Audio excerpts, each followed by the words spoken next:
सामईन हज़रात, ये प्रोग्राम रियाजुद्दीन कादरी की जानिब से आपकी खिदमत में पेश किया जा रहा है। आओ शहंशाह का रोजा देखो, काबा तो देख चुके, काबे का काबा देखो।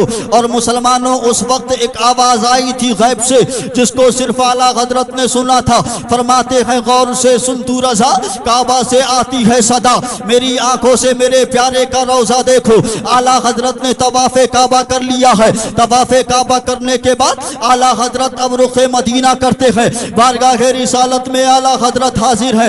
एक पाकीज़ा ख्वाहिश है, एक पाकीज़ा तमन्ना है, एक पाकीज़ा चॉइस है, एक पाकीज़ा आरज़ू है। अर्ज करते हैं ए सैयदुल मुरसलीन का, ए शफीउल मुज़निबीन का, ए रहमतुल लिल आलमीन का, या रसूल अल्लाह। आलम ख्वाब में कई मर्तबा करम फरमाया है। अहमद रजा ने आपके रुखे ज़ेबा की ज़ियारत की है, लेकिन ए आका, अब अहमद रजा की तमन्ना ये है, अहमद रजा की ख्वाहिश ये है, अहमद रजा की चॉइस ये है कि जीते जी होशो हवास के साथ अहमद रजा आपके रुखे ज़ेबा की ज़ियारत करना चाहता है। लेकिन मुसलमानों, दीदार मैसर नहीं हो रहा। कलम को उठाते हैं, लिखना शुरू कर देते हैं। वो सुए लालाजार फिरते हैं, तेरे दिन बाहर फिरते हैं। कोई क्यों पूछे तेरी बात रजा, तुझसे शायदा तुझसे कुत्ते हजार फिरते हैं। जब आला हज़रत ने इतना कहा तुझसे कुत्ते हजार फिरते हैं, तो नबी की रहमत को जोश आया। नबी ने करम फरमाया, अपने दोनों हाथों को कब्र अनवर से बाहर निकाला, आला हजरत से मुसाफा किया। और जब आला हजरत ने मुसाफा कर लिया तो अर्ज करते हैं, या रसूल अल्लाह, तू जिंदा है वल्लाह, तू जिंदा है वल्लाह। मेरे चश्मे आलम से छिपटाने वाले, चमक तुझसे पाते हैं सब पाने वाले, मेरा दिल भी चमका दे चमकाने वाले। सुभान अल्लाह, सुभान अल्लाह, जिंदाबाद जिंदाबाद। बहुत खूब, बहुत अच्छे। सुभान अल्लाह, सुभान। बोलो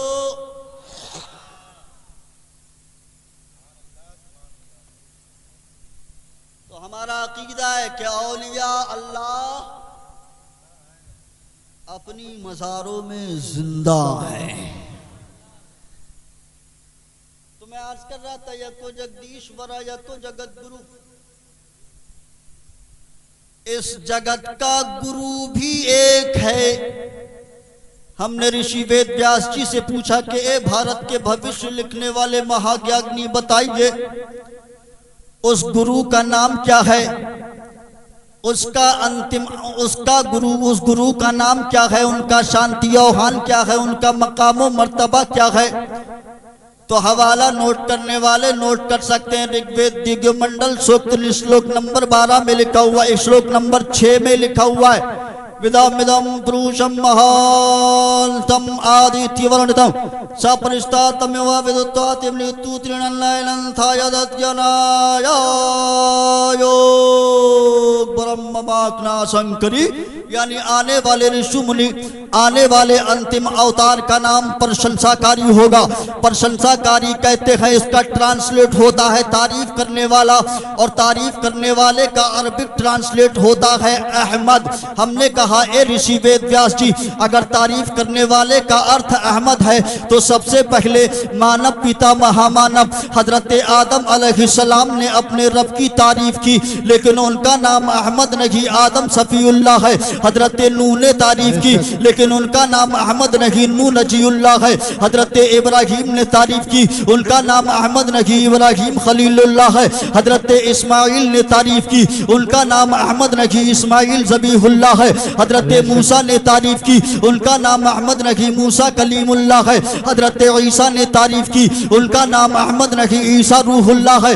लेकिन ये सबसे अंतिम में आ रहा है, लास्ट में आ रहा है, आखिर में आ रहा है, इनका नाम अहमद कैसे हो गया। तो अल कहा ना, ऋषि वेद व्यास जी ने कहा, नादान सुनो, सबसे अंतिम में तो आ रहे हैं, सबसे लास्ट में तो आ रहे हैं, सबसे आखिर में तो आ रहे हैं, लेकिन सबसे पहले, यानी जमी से पहले, जमा से पहले, मकी से पहले, मका से पहले, चुनी से पहले, चुना से पहले, यहाँ से पहले, वहां से पहले, सारे जहां से पहले अगर अल्लाह ने किसी को पैदा किया है तो आकाश यानी आसमानों पर उसका नाम अहमद है, और जमीन पर उसी जात का नाम मोहम्मद है।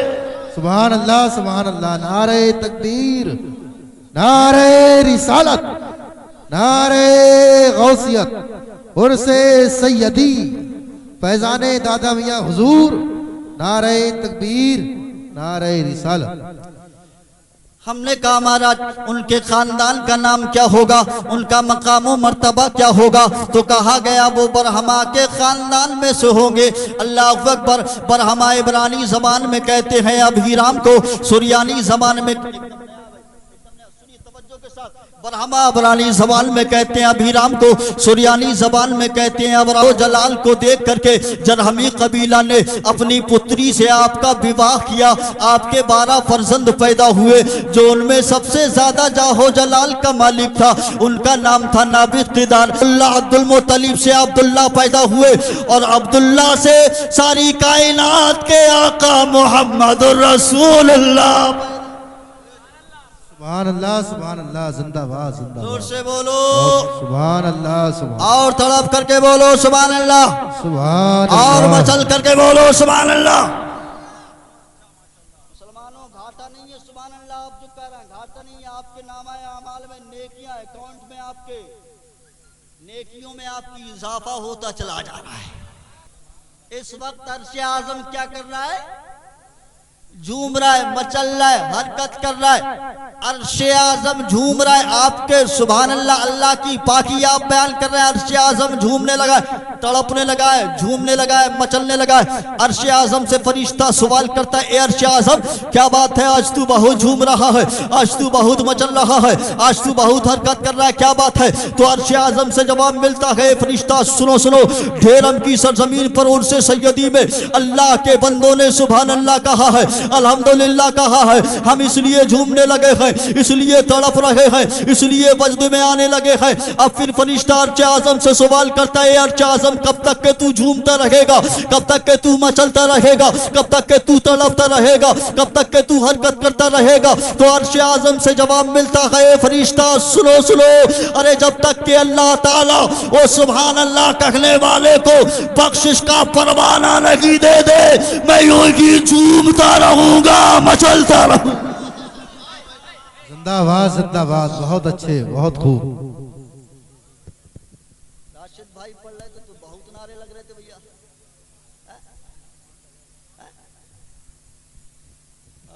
नारे तकबीर नारे रिसालत नारे गौसियत उर्से सैयदी फैजाने हुजूर मुफ्ती आजम हिंद फैजाने दादा मियाँ हुजूर कारी नासिर रजा चतुर्वेदी मसलके आला हजरत। अज़मत मुस्तफ़ा मुलाहिजा करो मुसलमानों, अपने आका की शान को मुलाहिजा करो। अच्छा एक बात बताइए, अल्लाह पाक ने कमोबेश 18,000 मखलूकात को पैदा फरमाया है ना भाई? नदीम भाई मैं चाहता हूं कि आप इधर तशरीफ लाएं ताकि मैं आपका चेहरा देखता रहूं। उलमा का चेहरा देखना भी सवाब है ना भाई, मालूम कर रहे हैं आप हमको।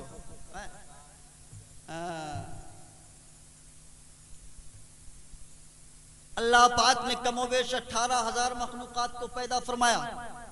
हर मखलूक की पैदाइश के वक्त रब का इरशाद होता है, यानी जिस चीज को अल्लाह ने पैदा किया उसी से कहलवाया तू ही बता, यानी तू ही अपना तारुफ करा कि तू कौन है। फॉर एग्जाम्पल मिसाल के तौर पर आप मुलाहिजा करें, अल्लाह पाक ने जमीन को पैदा किया, इरशाद होता है कि तू ही बता तू कौन है। आसमान को पैदा किया, फरमाया तू ही बता तू कौन है। शम्सो कमर को पैदा किया, फरमाया तू ही बता तू कौन है। शजरो हजर को पैदा किया, फरमाया तू ही बता तू कौन है। खुशको तर को पैदा किया, फरमाया तू ही बता तू कौन है। जिन्नो बशर को पैदा किया, फरमाया तू ही बता तू कौन है। लालो गोहर को पैदा किया, फरमाया तू ही बता तू कौन है। और आगे बढ़ो, हजरत आदम को पैदा किया, फरमाया तू ही बता तू कौन है। हजरत शीश को पैदा किया, फरमाया तू ही बता तू कौन है। हजरत जकरिया को पैदा किया, फरमाया तू ही बता तू कौन है। हजरत यहया को पैदा किया, फरमाया तू ही बता तू कौन है। हजरत मूसा को पैदा किया, फरमाया तू ही बता तू कौन है। हजरत ईसा को पैदा किया, फरमाया तू ही बता तू कौन है। कमोबेश 1 लाख या 2,24,000 अंबिया और रसूल को अल्लाह पाक ने इस खाकदाने गेती पर भेजा। हर नबी की पैदाइश इसके वक्त रब का इरशाद होता है, ए आदम तू बता तू कौन है, ए शीश तू बता तू कौन है, ए जकरिया तू बता तू कौन है, ए मूसा तू बता तू कौन है, ए ईसा तू ही बता तू कौन है। लेकिन मुसलमानों कुर्बान जाओ अपने नबी की शानो आजमत पर। जब हमारे नबी को अल्लाह पाक ने पैदा फरमाया तो अल्लाह ने ये नहीं फरमाया कि ए मोहम्मद तू बता तू कौन है, बल्कि रब का इरशाद होता है, रब का फरमान होता है कि महबूब मैं बताऊंगा तू कौन है और तू बताएगा कि खुदा कौन है। नारे तकबीर, नारे रिसालत, मसलके आला हजरत, उर्से सैयदी, उर्से सैयदी, सरजमीने ढेरम, नारे तकबीर। बहुत खूब माशाअल्लाह, बहुत बढ़िया। हमने कहा महाराज उनकी निशानियां बताइए, अलामतें बताइए, कैसे होंगे, कैसे होंगे। हमने कहा महाराज बताइए वो कैसे होंगे। कहा जब वो तशरीफ लाएंगे, जब उनका भूमिष्ठ होगा यानी जन्म लेंगे तो वो 8 गुण लेकर के पैदा होंगे। कितने? 8 गुण। भागवत पुराण, अगर नोट करने वाले नोट कर सकते, डंके की चोट पर अल्हम्दुलिल्लाह मैं बोलता हूं। भागवत पुराण स्कंड नंबर 12 में लिखा हुआ है, संभ महागमारो दीप दूत चाकपति असीना साधु अष्टुन गुणवती, यानी अंतिम नबी जो आएंगे, आखिरी ऋषि मुनि, आखिरी पैगंबर जो आएंगे वो असंभव को संभव करेंगे। असंभव महागमारु, असंभव को संभव करेंगे और वो 8 गुण लेकर के पैदा होंगे। 8 गुण, असंभव को संभव, यानी नामुमकिन कर नबी हो कोई मौजज़ा दिखाओ। मेरे आका ने आसमान के चांद यानी पूनम का चंद्रमा निकला हुआ था, आकाश पर चांद निकला हुआ था, मेरे आका ने इशारा फरमाया चांद को संभव करेंगे और 8 गुण लेकर के पैदा होंगे।